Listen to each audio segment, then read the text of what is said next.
రాష్ట్రంలోని గ్రామ పంచాయతీ వార్డు సభ్యుల సంక్షేమం వారి హక్కుల సాధన కోసం రాష్ట్ర ఉప సర్పంచుల ఫోరం అధ్యక్షంలో తెలంగాణ వార్డు సభ్యుల ఫోరం నూతనంగా ఆవిర్భవించింది. శుక్రవారం హైదరాబాద్ బేగంపేటలోని కంట్రీ క్లబ్లో రాష్ట్ర ఉప సర్పంచుల ఫోరం అధ్యక్షులు బొట్ల కార్తీక్ అధ్యక్షతన జరిగిన సభలో భీం ఆసిఫాబాద్ జిల్లా కన్వీనర్గా గులాం జావేద్ను ఏకగ్రీవంగా ఎన్నుకున్నట్లుగా రాష్ట్ర కమిటీ అధికారికంగా ప్రకటించింది. గత నెల ఆసిఫాబాద్ జిల్లా సభలో వార్డు సభ్యుల సమస్యలపై పోరాడేందుకు గులాం జావేద్ జిల్లా నాయకుడిగా ప్రకటించగా నేడు రాష్ట్ర స్థాయి వేదికపై ఆయన్ను జిల్లా కన్వీనర్గా అధికారికంగా ఖరారు చేశారు.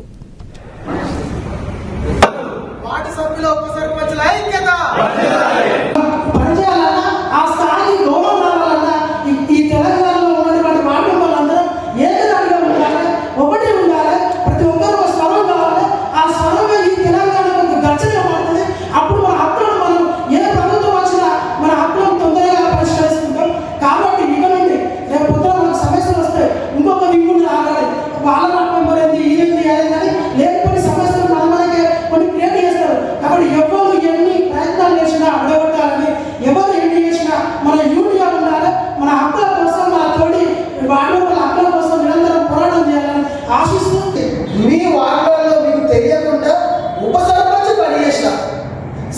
పని చేసిన ఇమ్మీడియట్గా ప్రశ్నించండి.